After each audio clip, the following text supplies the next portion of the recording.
Olhando ainda lá para o Distrito Federal, Brasília, e o Congresso Plenário da Câmara dos Deputados vota hoje uma proposta de emenda à Constituição das Prerrogativas, ou então PEC da blindagem, como está sendo chamado, e que pretende ampliar, dar mais proteção para deputados e senadores contra decisões judiciais. A gente vai falar agora com a Ruth Moraes, do Portal R7, que está lá acompanhando e vai trazer essa expectativa de aprovação, né, Ruth?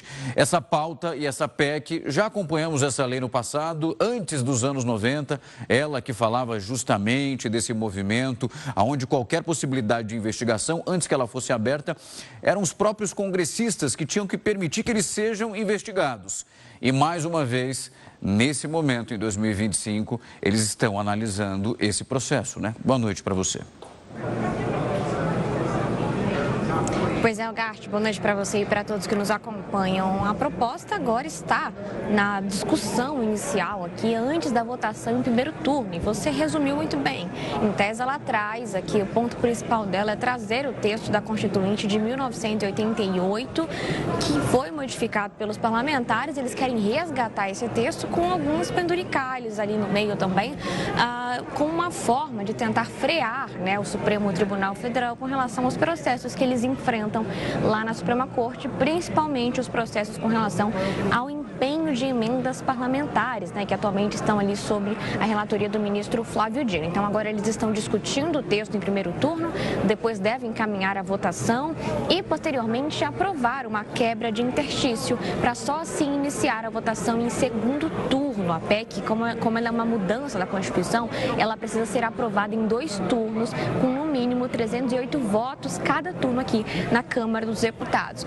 Essa proposta é de autoria do ministro do Turismo, Celso Sabino, que é deputado federal licenciado, está sendo relatada pelo deputado federal Cláudio Cajado, que foi designado hoje pelo presidente Hugo Mota para acompanhar esse texto aqui e fazer um desenho de acordo com a vontade da maioria da Casa. Só para a gente lembrar, a Constituição Federal estabelece que parlamentares devem ser julgados pela última instância do Judiciário, que é o Supremo Tribunal Federal.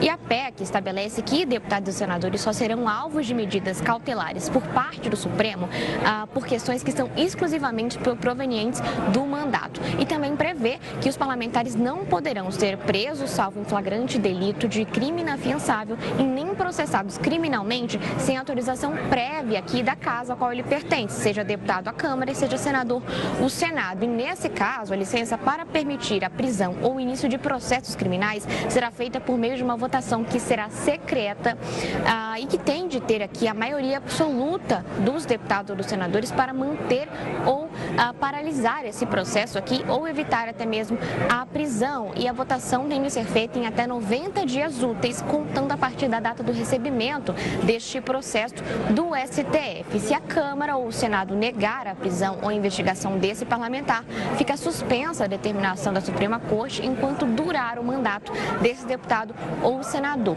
Já no caso dos crimes do flagrante de crime inafiançável, o processo tem de ser remetido à casa respectiva em até 24 horas aqui, e o Congresso, por meio também do voto secreto, deve autorizar ou não a formação da culpa deste parlamentar. A ala governista, olhando principalmente para esses pontos que a gente citou aqui por último, tem chamado a PEC de PEC da blindagem, porque diz que ela vai blindar os parlamentares das decisões judiciais e até mesmo das investigações que o STF faz. A ideia, né, que seja uma investigação independente. Aí eles alegam que quando se traz isso para o parlamento toma ali um partido e impede que esse parlamentar seja preso ou investigado pela Suprema Corte.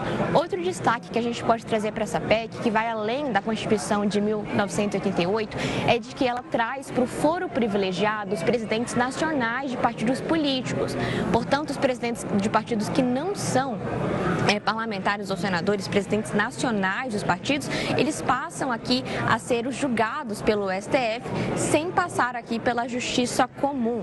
Há pouco, o presidente da Câmara dos Deputados, Hugo Mota, ele elogiou aqui e defendeu a votação da PEC, citando abusos contra deputados federais e destacando que o tema é muito importante para trazer garantias, para trazer à tona as garantias constitucionais que os mandatos dos deputados precisam. Vamos conferir?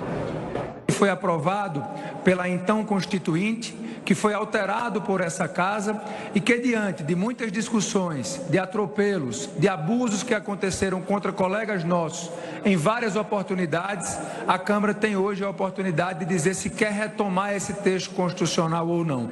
É um texto sem novidades, é um texto sem invencionismos, é um texto que garante, na minha avaliação, o fortalecimento do mandato parlamentar de cada um que está nessa casa.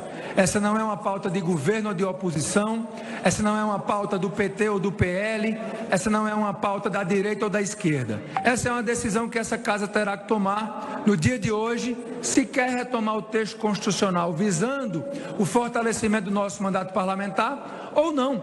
É uma decisão que nós vamos ter que tomar. Respeito quem pensa contrário, a posição da presidência é pautar as matérias para que o plenário, que tem a soberania necessária, possa decidir.